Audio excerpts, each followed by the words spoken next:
That's who I ran into. You're right. Now, Sophie, watch me. Watch me and learn. Right, okay. Your mother's teaching me how to enter a room in Washington. She's teaching you? Yeah. I can't believe she's teaching you. She never taught me. Charlotte, introduce me. Here's Mom. I enter and pause. Heads turn, of course. I smile for my admirers.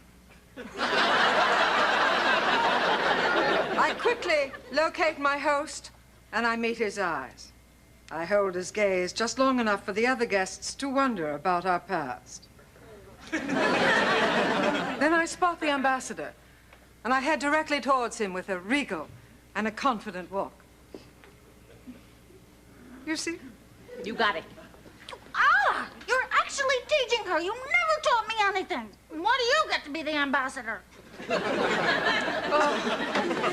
Oh, Sophie, good.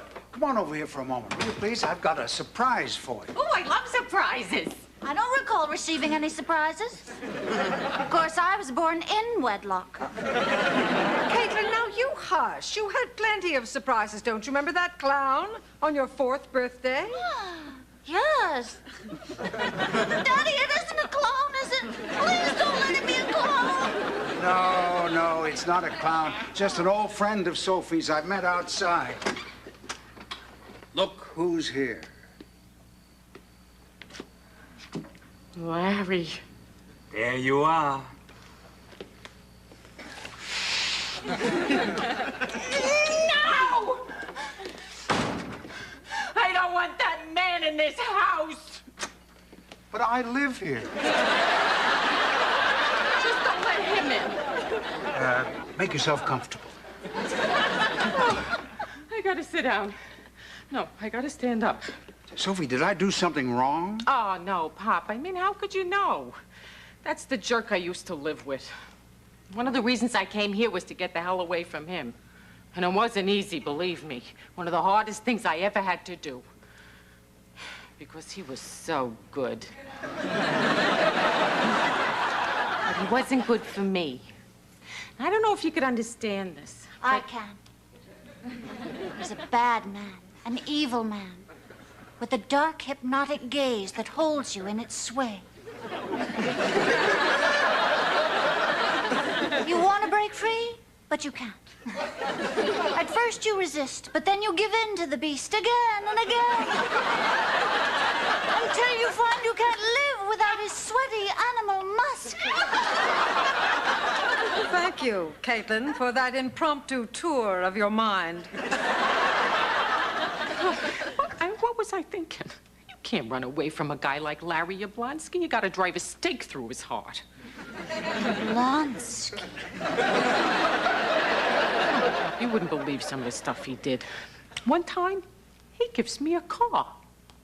Only I find out later after the cops pull me over and put their guns to my head, the car was not entirely Larry's to give. Then one time, I come home, I find Mr. Generosity playing Where's Waldo with my former best friend, Doreen. Did stuff like that to me all the time. You know, I mean, I'd fight with him. I'd even throw things even, but I always ended up going back. Why? Why? Because, Pop, I thought that he was the best that I could do. At least that's what he kept telling me, and I bought it. Until one day I woke up and I said, Sophie, you are worth more than this. And I did the smartest thing I ever done. I ran and I didn't look back. Because I knew if I ever saw him again, I would be back living with somebody I despised. Larry. Me. Come on, Sal, open up. Bill, do something about that sleaze person. Of course. Larry, Sophie doesn't want to see you. I think you'd better go. Angel, please. Angel? Angel. Sophie. Son, I want to warn you. I was in the war. Senator, it's all right. Larry, I want you to get the hell out of here. You broke my heart. I almost died, Oh, Soph. come on, Larry. You gotta believe me, Angel. I believe you. I spent the last 6 months trying to track you down, and now that I found you, I want you back. Forever. Oh, you're good, Larry.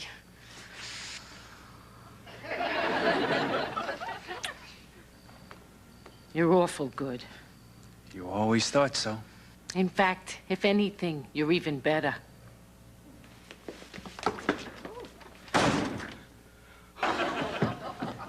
Poor thing needs a shoulder to cry on. You're right. Larry!